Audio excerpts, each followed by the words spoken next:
Halo sahabat movie, kembali lagi di Kamar Sinema. Kali ini saya coba menjelaskan sebuah film yang berjudul Fatlas. Rahasia kelam dalam Perang Dunia. Perang. Satu kata itu bisa merenggut banyak hal dari kita. Tidak hanya merenggut nyawa, tetapi merenggut kebahagiaan, kewarasan, dan kebaikan dalam diri manusia. Puluhan juta orang meninggal karena perang. Puluhan juta yang lain menderita karena duka selama perang. Mereka yang tidak gugur dalam medan peperangan dan berhasil bertahan hidup hingga peperangan usai akan merasakan begitu dahsyatnya dampak perang tersebut terhadap diri mereka. Kenyataan yang perlu diakui adalah perang akan mengubah siapapun yang terlibat di dalamnya. Perang bisa mengubah seorang anak lugu dan baik menjadi pembunuh paling mematikan. Perang bisa mengubah orang yang penuh kasih menjadi sosok yang paling bengis dan tak kenal ampun. Mungkin kita sudah banyak menyaksikan film perang yang berdasarkan sejarah. Barangkali Fatlas adalah salah satunya. Fatlas adalah sebuah film yang menceritakan kisah atau biografi kejamnya Perang Dunia Kedua yang diceritakan oleh mereka yang diburu saat masa perang oleh tentara Nazi Jerman pimpinan Adolf Hitler. Film ini menceritakan seorang pemuda Yahudi 15 tahun bernama George Koff yang harus merasakan segala kepedihan di beberapa kamp konsentrasi milik Nazi Jerman. Segala kekejaman dan kekerasan yang dialami pemuda ini sudah tidak ia pedulikan lagi. Semua nasib yang pahit harus ia jalani, karena ia menganggap semua itu sudah takdir yang harus dihadapi di dalam hidupnya. Sebelum kita masuk ke dalam alur ceritanya, kalian bisa subscribe dulu channel ini karena satu subscribe kalian sangat berharga buat saya. Oke, langsung saja pasang headsetnya, jauhi keramaian, dengarkan baik-baik, dan inilah dia film Fatlas. Film bermula pada tahun 1942 di Hungaria. Terlihat seorang remaja berusia 15 tahun bernama George Koff. Ia merupakan seorang anak Yahudi yang tinggal di Hungaria.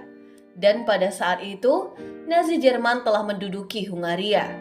George pulang sekolah lebih awal karena ayahnya mendapat panggilan kerja paksa. Toko barang antik milik ayahnya terpaksa dijual kepada Tuan James karena ia akan pergi meninggalkan Hungaria.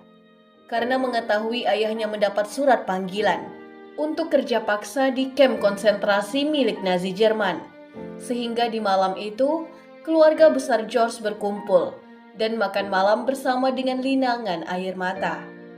Mereka tidak tahu menahu mengenai kamp kerja paksa yang dibuat pemerintah Jerman. Rumor beredar kalau kamp kerja paksa Nazi Jerman itu berada di pemandian, dan itu merupakan tempat yang paling mematikan. Sebelum ayahnya pergi, ayahnya berpesan agar George tinggal bersama dengan ibu tirinya selama Perang Dunia Kedua berlangsung. Lalu ayahnya George pamit dan memeluk George dengan erat untuk terakhir kalinya. Setelah beberapa hari ayah George pergi, kini ia menjalani hidupnya tanpa sang ayah. Sesuai pesan dari sang ayah, George tinggal bersama ibu tirinya. George tidak melanjutkan sekolahnya lagi.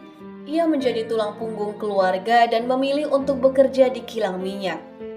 Di sana terlihat seluruh warga Yahudi di Hungaria wajib mengenakan tanda bintang kuning di bagian bajunya. Keesokan harinya, tibalah hari pertama George berangkat kerja. Ia menaiki bis umum yang dipenuhi orang-orang Yahudi. Namun saat itu, di tengah perjalanan, bis mereka diberhentikan oleh seorang polisi Hungaria. Polisi itu memerintahkan agar setiap penumpang yang mengenakan bintang kuning harus turun dari dalam bis tanpa alasan yang jelas. George terpaksa turun karena ia yang merupakan salah satu yang menggunakan bintang kuning itu. George ternyata tidak sendirian. Banyak anak-anak seumurannya yang dikumpulkan. Padahal mereka semua telah mendapatkan surat izin kerja dari pemerintah Jerman. Namun surat izin itu tak digubris sama sekali oleh petugas. Kemudian mereka semua dikumpulkan di dalam kabin, sampai polisi itu mendapat perintah lagi dari atasan. Di sana polisi itu terlihat sangat ramah, sehingga membuat George dan teman-temannya yang lain tak menaruh curiga. Para polisi tetap memberhentikan bis dan menurunkan orang-orang Yahudi yang mengenakan bintang kuning. Tak lama setelah itu, mandor di kilang minyak tempat George bekerja pun datang. Mandor tersebut memerintahkan untuk agar melepaskan anak-anak yang ditahan. Ia meminta belas kasihan kepada polisi itu, karena mereka adalah seorang anak yang harus dipulangkan kepada ibunya. Tapi polisi itu tak bisa menuruti, karena itu adalah sebuah perintah dari pemerintah Hungaria. Dan tentu saja, perintah itu dibuat oleh Nazi Jerman yang sudah berkuasa di sana. Setelah cukup lama, perintah baru akhirnya datang juga. Semua orang yang berkumpul di sana diperintahkan berbaris menuju kota terdekat. Di sana mereka bergabung dengan orang Yahudi lainnya. Di sebuah lapangan yang luas menjadi tempat tinggal mereka sementara, sebelum semuanya dibawa ke kamp konsentrasi Jerman. Di malam harinya, saat mereka sedang tertidur, tiba-tiba saja alarm serangan udara berbunyi. Pesawat-pesawat sekutu menjatuhkan bomnya di kota Kudafes.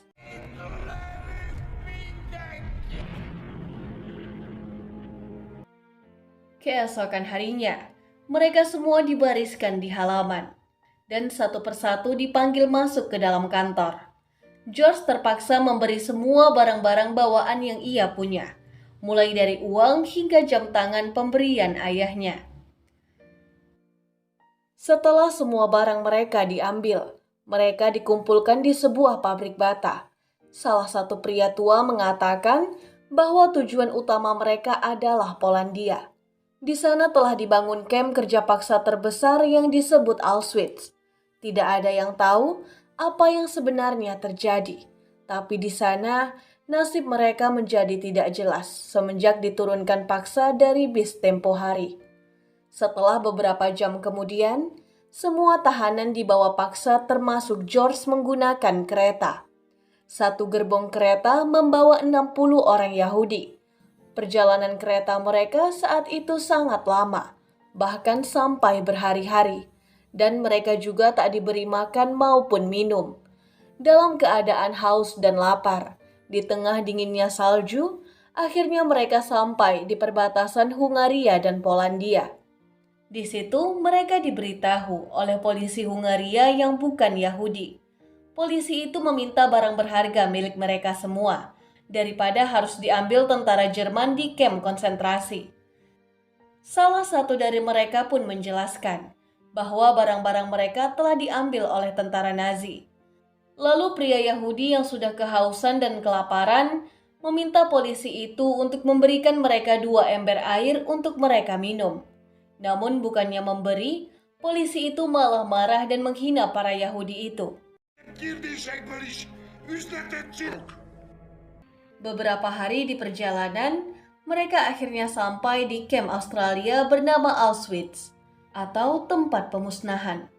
Di sini mereka didata apabila mereka masih bisa bekerja, akan menaiki kereta sebelah kanan. Dan apabila mereka yang tak layak kerja, mereka akan menaiki kereta yang sebelah kiri. Tentu saja, bagi mereka yang lolos akan dibawa ke kamp selanjutnya untuk kerja paksa. Di sini George berhasil lolos dan akan dibawa ke kamp konsentrasi selanjutnya. Sementara yang tidak lolos, mereka langsung dieksekusi di kamar gas yang berada di sebuah gedung kremasi khusus menahan warga Yahudi yang tak layak kerja. Kemudian George dan yang lainnya sampai di kamp yang bernama Buchenwald, yang terletak di dataran tinggi. Di situ terlihat mereka semua digiring dan diberi dimikras Yahudi yang bergaris dan tanda segitiga kuning dengan huruf U di dalamnya. Hal itu menandakan bahwa George berasal dari Hungaria. Setelah beberapa hari ditempatkan di kamp konsentrasi Buchenwald, George pun kemudian dipindahkan ke kamp lain. Ia ditempatkan di sebuah kamp yang bernama Jens. Tempat ini adalah tempat di mana para Yahudi mendapat cacian dan kekerasan yang diterima oleh Yahudi yang tak berujung. Setelah sampai di kamp konsentrasi Jens, George kemudian mencari teman-temannya yang sudah dulu ditempatkan di kamp itu. Tapi tak ada satupun yang ia lihat. Ia hanya melihat orang-orang Yahudi asing yang tak ia kenal. Kemudian kita diperlihatkan seorang penjaga kamp konsentrasi James yang berwajah bengis dan terlihat sangat galak. Padahal ia adalah seorang warga Yahudi. Hanya saja, ia ditunjuk sebagai penyelidik orang-orang Yahudi di kamp itu. Di barisan, George berkenalan dengan seorang tahanan yang baik bernama Bandi. Dia bertanya dari mana asal George. Kemudian Bandi memberitahu George bahwa ia salah satu warga Kudabes yang ditahan selama 4 tahun. Sebelumnya Bandi ditahan di kamp konsentrasi di Ukraina. Namun, saat mereka sedang mengobrol, tiba-tiba wajah George langsung dipukul dengan keras. Sehingga hidung George mengeluarkan darah dan Bandi pun hanya bisa mengkhawatirkannya. Singkat cerita, di jam 3 pagi, penjaga berwajah bengis tadi membangunkan para tahanan yang masih tertidur pulas.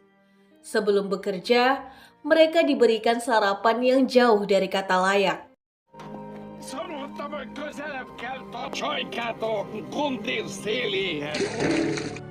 Setelah sarapan selesai, mereka semua dibariskan di lapangan. Kemudian tentara Nazi datang ke barisan mereka, yang dengan secara tiba-tiba langsung memukul salah satu tahanan yang diam saja dan tak melakukan keanehan sedikit pun. Mereka semua harus rela dipukul tanpa alasan oleh tentara Nazi. Begitulah pemandangan pertama yang bisa kita lihat di kamp konsentrasi Jets ini. Setelah berbaris, kini waktunya mereka untuk bekerja. Mereka digiring ke sebuah pabrik batu milik Nazi Jerman. Tugas pertama tahanan adalah menurunkan batu dari atas gerbong. Di cuaca yang sangat panas, ditambah kurangnya pasokan makanan, membuat George lemas dan tak berdaya. Tangannya terluka akibat pekerjaan yang terlalu berat.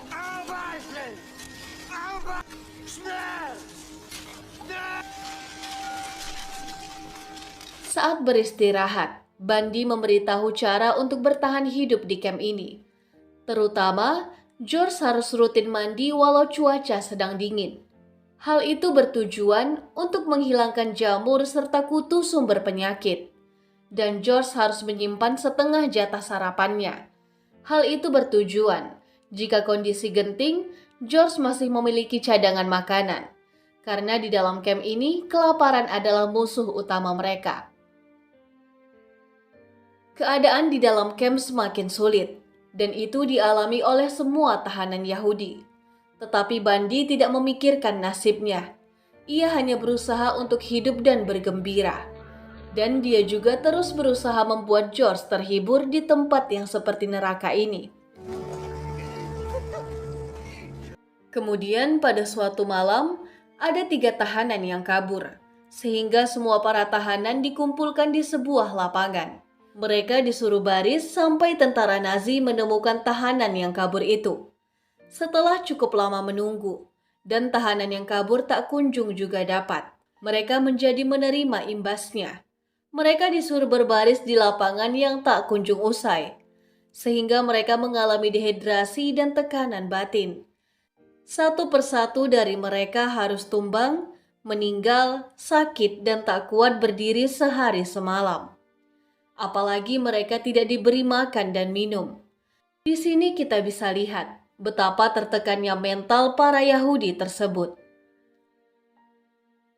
Setelah para tahanan yang kabur berhasil ditangkap, tanpa diberi makan, mereka dikumpulkan kembali di sebuah pabrik. Saat itu George sampai berhalusinasi ketika melihat seorang tentara Nazi sedang asik makan dengan lahapnya.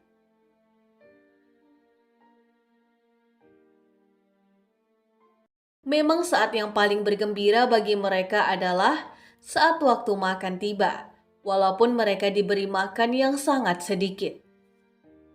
Beberapa hari kemudian, suara alarm serangan udara terdengar. Pesawat-pesawat sekutu menjatuhkan bomnya di area pabrik. Hal ini pertanda hari pembebasan sudah tidak lama lagi. Setelah suasana kondusif, mereka kembali melanjutkan pekerjaannya. Dan mereka pun semakin tertekan. Badan mereka kurus, mental mereka hancur karena sering mengalami kelaparan. Pada suatu hari, George terlihat sakit. Wajahnya pucat, namun mereka tetap dipaksa bekerja. Di hari itu, George dipaksa mengangkut semen ke sebuah kereta. Dengan tenaga yang tersisa, George berusaha tetap tegar. Namun beberapa langkah, ia pun terjatuh. Tentara Nazi yang ada di sana langsung memarahi George dan juga memakinya. Tidak ada istirahat bagi George. Ia terus dipaksa bekerja dan bekerja.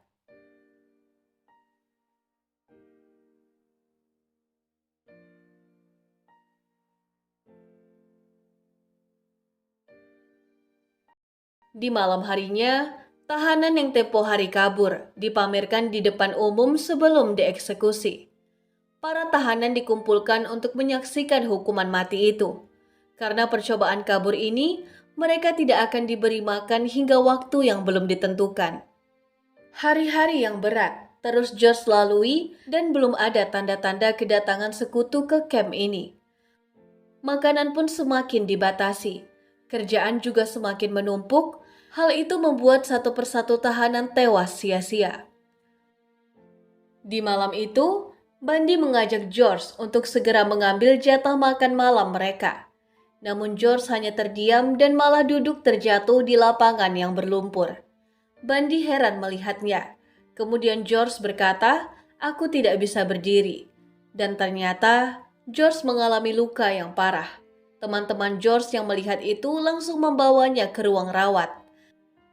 Dan saat itu juga George terakhir kalinya melihat Bandi. Karena sudah banyak tekanan yang sudah ia terima, George pun seperti orang yang sudah hilang ingatan. Ia tidak bisa merasakan apa-apa lagi, seperti mati rasa. Ia tidak meminta dikasihani dan mengeluh tanpa kecengengan dan tanpa kemarahan. Saat itu, teman lama George juga dirawat di sana. Tubuhnya lemas karena dehidrasi berat. Namun, setelah beberapa jam kemudian, dia menghembuskan nafas terakhirnya.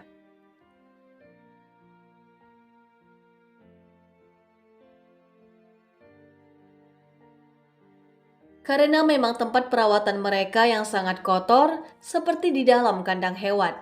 Ditambah asupan gizi yang kurang membuat luka di lutut George membusuk.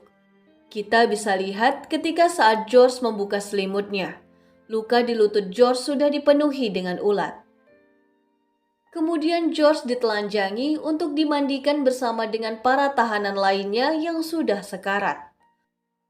Luka George pun sudah sangat parah. Ia dibaringkan di atas tanah dengan orang-orang yang sudah tak bernyawa. Kemudian ia digotong ke atas gerobak untuk dibawa ke suatu ruangan, tempat orang-orang yang sudah sekarat. Tanpa ketakutan, tanpa kecemasan, George menatap kosong dan menyerahkan semua kepada takdir. Segala kepedihan George dan lukanya yang semakin parah membuat George hidup seperti orang mati. Setelah beberapa jam kemudian, orang-orang di sekelilingnya tiba-tiba keluar. George sangat ingin keluar dan mengikuti mereka, tapi kakinya tak bisa digerakkan. Beruntungnya, seorang pemuda membantu George untuk keluar. Ternyata orang-orang yang ada di sana dibawa ke rumah sakit. Rumah sakit yang layak dengan selimut tebal dan sprei yang bersih. George dirawat di ruangan itu bersama beberapa orang yang sudah sekarat. Di sana mereka juga diberi makan dengan layak. Namun yang anehnya, mereka semua tidak ada yang tahu kenapa Nazi menjadi baik hati. Di hari kedua, George yang masih dirawat di rumah sakit itu, tiba-tiba di malam harinya, ia mendengar suara bising dari luar ruangan. Para penjaga panik dan terlihat terburu-buru diiringi suara tembakan seperti ada pertempuran di luar sana. Dan ternyata ketika di pagi hari, para tahanan semua telah bebas dan George pun sudah mulai membaik akibat dirawat di tempat yang layak. Tentara sekutu sudah mengalahkan pasukan Nazi Jerman di tempat itu. Di luar tahanan, George bertemu dengan Sersan Daniel, seorang tentara Amerika yang mengalahkan pasukan Jerman. Sersan Daniel menunjukkan sebuah gambar hancurnya alun-alun kota Budapest. Karena George adalah anak yang pintar dan bisa berbahasa Inggris, Sersan Daniel kemudian mengobrol akrab dengan George, dan ia juga menawarkan agar George bisa ikut dengannya ke Amerika untuk melanjutkan sekolah setelah perang usai. Namun George tetap ingin pulang. Dia berharap dapat bertemu lagi dengan ayahnya. Tahanan Hungaria yang tersisa dikumpulkan dan akan diantarkan kembali ke negaranya. Tapi mereka hanya diantar sampai di kota Dresden, karena bagian timur Eropa sudah dikuasai oleh Uni Soviet. Jadi untuk sementara, para tahanan menginap di gedung sekolah sebelum ke kota Dresden. Di sana terlihat seorang yang sedang dibuli oleh para mantan tahanan. Dan ternyata ia adalah dulunya seorang Yahudi yang galak yang menjaga tahanan Yahudi di kamp konsentrasi. Para tahanan dendam dengan kelakuannya dahulu yang sering menindas mereka. Singkat cerita, mereka berhasil mencapai kota Dresden. Kota ini merupakan salah satu kota industri terbesar. Namun sekarang, kota itu sudah rata dengan tanah. Menjelang akhir Perang Dunia Kedua, sekutu menembak artileri ke kota ini. Diperkirakan 135.000 orang tewas dalam serangan itu. Kini akhirnya, George kembali menginjakkan kakinya di kota Budapest. Dia disambut seorang wartawan yang menanyakan mengenai kamar gas. George mengatakan, bukan Wall tidak memiliki kamar gas, tapi kemungkinan Auschwitz memiliki banyak kamar gas.